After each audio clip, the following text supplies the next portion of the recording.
Hello and welcome to another midweek reflection. Whatever time you're accessing this from wherever, I hope you're well and coping with the heat. Some of you will be enjoying it, some of you will be enduring it, but I hope you're able to get some rest. Again, perhaps it's obvious that I'm not too good at sleeping in this weather, which is why the midweek reflection today might be a little bit on the grumpy side. Either that or I've got that end of term feeling of let's just go for it. Or it could be the prompting of the Spirit. Because I was going to do a different reflection today about sleep and dreams in the Bible.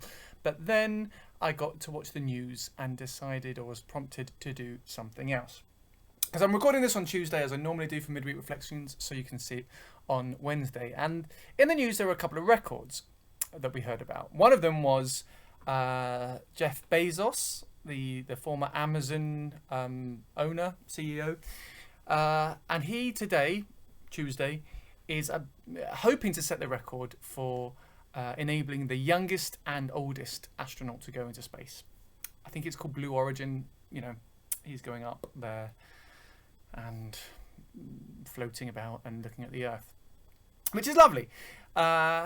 Except while billionaires are competing against each other for who can fly further and faster into space, yesterday, Monday, a very different kind of travelling record was broken when there were a record 430 migrants crossed the English Channel in a single day, many of whom were, of course, women and children. And it's a complex situation. Of course, when it comes to the discussion about refugees and asylum and those crossing the channel or trying to seek asylum here. So I thought we'd start with some stats which might help our thinking about this today.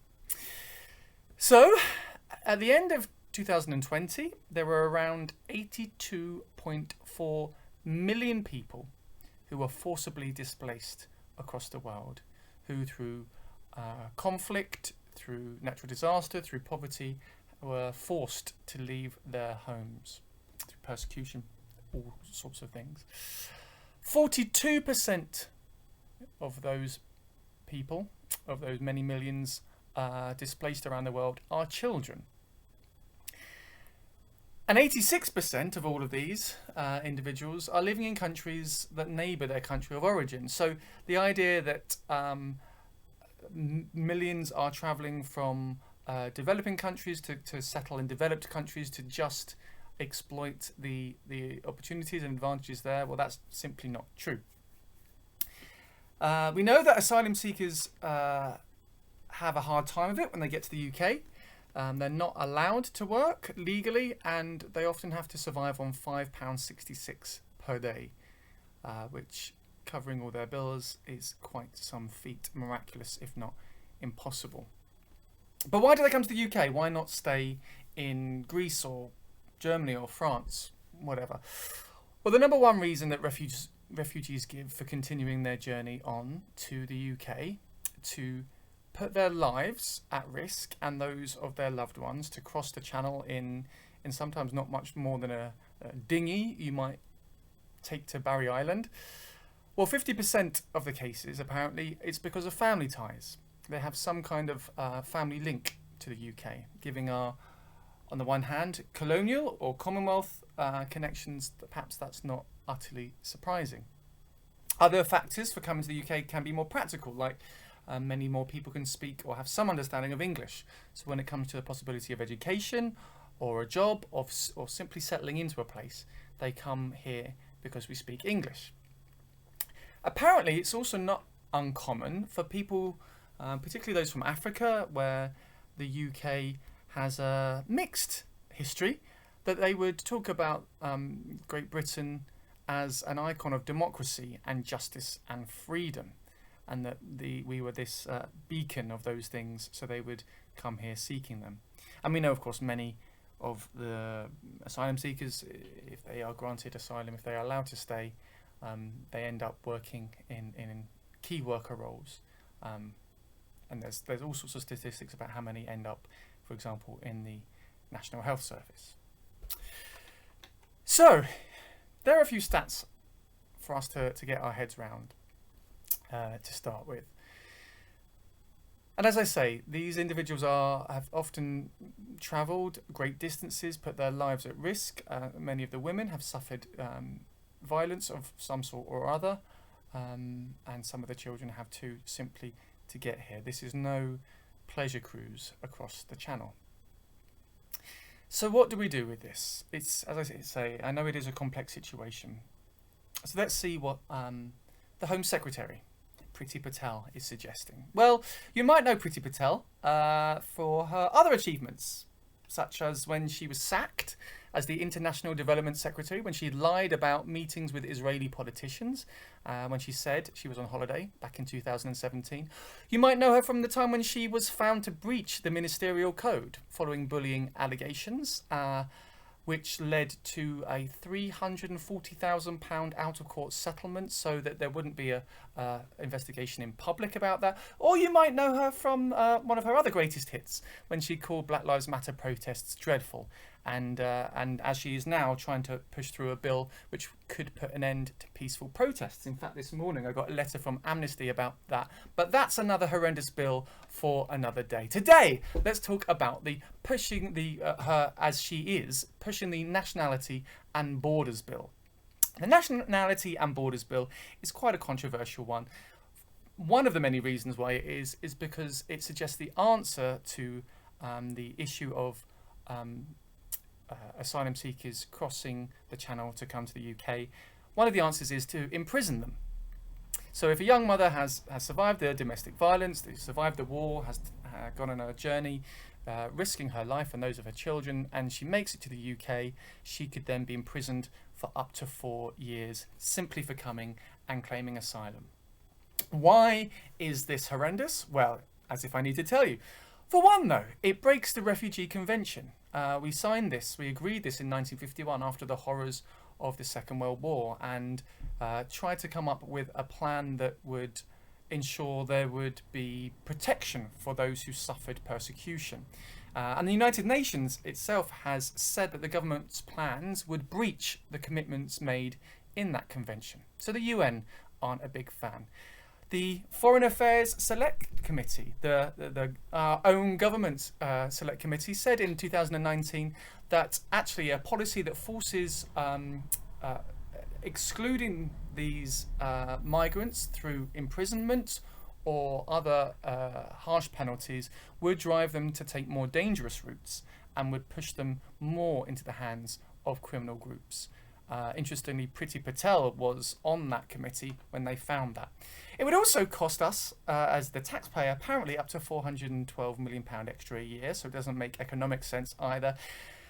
And it's also just pretty horrendous. In May this year, more than 80 church organisations, including those that the Presbyterian Church in Wales, the Baptist Union and the United Reformed Church belong to, issued an open statement to the Home Secretary, which started with the statement, "We believe these proposals lack humanity and respect for human dignity."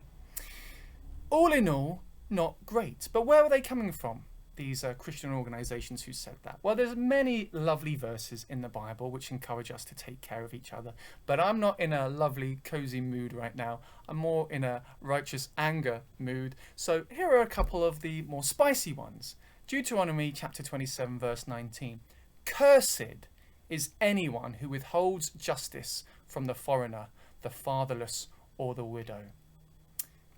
Well, that's the Hebrew Testament for you, isn't it? It's all angry. When we get to the Christian Testament, the New Testament, it's all nicey nice. Well, let's look at Matthew chapter 25, the parable of the sheep and goats. When Jesus told this story, he gets to the end, and the Son of Man says, "Depart from me, you who are cursed, into the eternal fire prepared for the devil and his angels. For I was hungry, and you gave me nothing to eat. I was thirsty, and you gave me nothing to drink. I was a stranger, and you did not invite me in. I needed clothes, and you did not clothe me. I was sick and in prison, and you did not look after me." So Jesus isn't so hot on those who are in power and don't look after those who are vulnerable, who are seeking help, who are persecuted or imprisoned, and whom we could turn our backs on. Yeah. So some say, of course, it's always dangerous to talk politics, and perhaps it's true. I need some sleep, maybe some Horlicks, maybe a little lavender face mask or the like. But my suggestion on this midweek reflection is that if we want to heed the teaching and example of Jesus, who himself was a refugee in Egypt, perhaps we could do just one of the following. So I invite all of us to do just one of the following. One of them is involving ice cream, so don't worry, there's something for everyone here. Number one, maybe hearing all this, as exhausting and as dispiriting or as angry as it might make us, might also encourage us to have some perspective, to stop and be thankful and count our blessings. We have gone through a traumatic 18 months. We continue to go through a time of great anxiety, and there has been huge losses, and we must continue to name them and grieve honestly and lament as a community. But we also need to balance that with being thankful, with being aware of the blessings that we do have, and to thank God for them. On one of our WhatsApp groups that St David's Uniting Church has, one of our members sent a message saying, if you have a family that loves you, food on your table and a roof over your head, you are richer than you think. So maybe take 2 minutes this afternoon to stop in the shade and think about the blessings you have and thank God for them. Secondly, if you want to do something about this bill that's going through, I encourage you to read more. The Joint Public Issues team is a wonderful team with the United Reformed Church, the Baptist Union and the Methodists, he says, checking that I'll check it later, or put up a little disclaimer if I got that wrong. I think they're the three who support it. And they engage with political issues on behalf of those denominations. And they have some great information about this bill and about other bills that we should be concerned about from a Christian point of view, from a humanity point of view, on their website. So I encourage you to Google Joint Public Issues Team, and there'll be information there. And maybe we'll even work out how to put a link here. Thank you, Bethan. There is also tomorrow night, so Thursday, the 22nd of July, 8 till 9:30, there is a Zoom meeting about these issues and about what we can do, who we can write to, how we can raise our voice and our concern or outrage at what is being suggested. So if you're interested, if you think, well, actually feel the situation is more complex than you've shared, which it is, but otherwise I could go on for hours, then if you've got 90 minutes free from the comfort of your sofa or even your garden, get some air on Thursday evening, 8 till 9:30. Again, I hope we've got a little link here. Come along and listen, and maybe we can do something to show what those who say they follow Christ think about this particular bill. And if either of those feels a bit much, finally, in this hot weather, I encourage you to go and grab an ice cream. If you can, go and buy yourself a tub of Ben and Jerry's ice cream and relax and take a moment and take a breath. Why Ben and Jerry's? Well, I'll leave that to you to find out. A little Google search, Ben and Jerry, will see how eating some of their ice cream might be a small act to make the world a more just and Jesus-centered place. So that's my rant over for today. I think those who see me later today might tell you otherwise. But I hope in amongst the tired waffling, there are some things there that might engage you and might be of interest to us, whatever our faith, whatever our position, whatever the political party we vote for. But these are issues about human dignity. So, rant over. Stay cool, be blessed, go well, and I'll see you next week. Bye for now.